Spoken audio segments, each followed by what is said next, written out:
Question 9 number दिखाया जा, कह रहा है यदि किसी एपी का पीवा पद क्यू है और क्यूआ पद पी है तो प्रथम पद और पदांतर ज्ञात कीजिए, यानी कि ए और डी का मान निकालना है और यह भी दिखाइए कि इसका पी प्लस क्यूआ पद 0 होगा।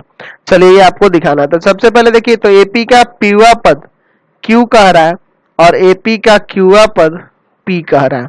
तो इसका फॉर्मूला तो आपको पता ही है कि एन बराबर क्या फॉर्मूला होता है, क्या होता है, तो एन बराबर होता है A plus N minus one into D.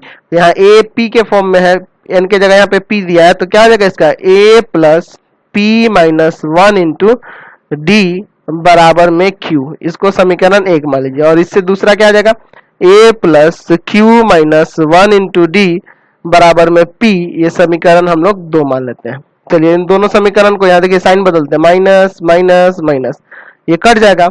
यहाँ देखिए ये p माइनस वन इंटू में d और minus q minus one into में d बराबर में q माइनस p होगा ना यही। चलिए यहाँ से q कॉमन कर लीजिए, तो यहाँ बचेगा p minus one minus q minus minus plus का 1 इंटू में d बराबर में q माइनस पी। समझ में आया ना, d कॉमन हो गया। यहाँ देखिए 1 1 कट जाएगा। यहाँ देखिए p माइनस क्यू इंटू में d बराबर में इसमें से माइनस 1 कॉमन कर लिए, तो ये p माइनस क्यू हो जाएगा। तो है ना, इसको पहले इसको बाद में लिख के माइनस कॉमन हो गया, यहाँ पे इसको भाग में ले आते हैं, तो d बराबर हो जाएगा minus one p plus p minus Q बटा में p माइनस क्यू। ये कट जाएगा ना, तो d का मान माइनस वन आ गया। लिखेंगे कि d का मान समीकरण 1 में रखने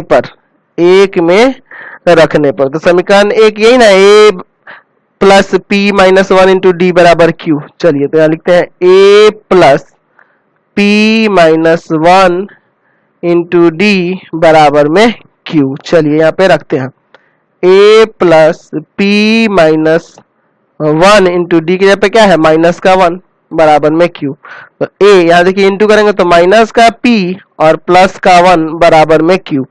अब चलिए इन दोनों को इधर लाते हैं, तो a बराबर हो जाएगा, ये आके प्लस का हो जाएगा प्लस q और प्लस का 1 इधर आके माइनस का, तो a का मान आ गया और d का भी ऊपर आ ही गया है। तो यहाँ से आपको प्रथम पद प्राप्त हो गया, क्या a बराबर p plus q minus one, और पदांतर जो था यानी कि d जो था पदांतर यानी जो d का मान था वो आपको वो भी प्राप्त हो गया -1। तो ये आपका आंसर आ गया। आगे क्वेश्चन में कह रहा था ना कि यह भी दिखाइए कि p प्लस क्यूआ पद इसका 0 होगा, तो चलिए वो भी निकाल देते हैं यहाँ पे। चलिए AP का p प्लस क्यूआ पद ये निकालना है, तो यहाँ फॉर्मूला आ जाएगा a plus p plus Q minus one into D. A की जगह तो ये रख देंगे p plus Q minus one plus p plus Q minus one और d की जगह माइनस का 1। चलिए p plus Q minus one, यहाँ देखिए यहाँ गुना होगा तो ये माइनस का p हो जाएगा, ठीक है, माइनस का q हो जाएगा और प्लस का 1। देखिए तो सब कट जाएगा ना, ये कट गया, यहाँ 0 आ गया, तो ये भी आपका साबित हो गया। चलिए अगले क्वेश्चन पे चलते हैं। क्वेश्चन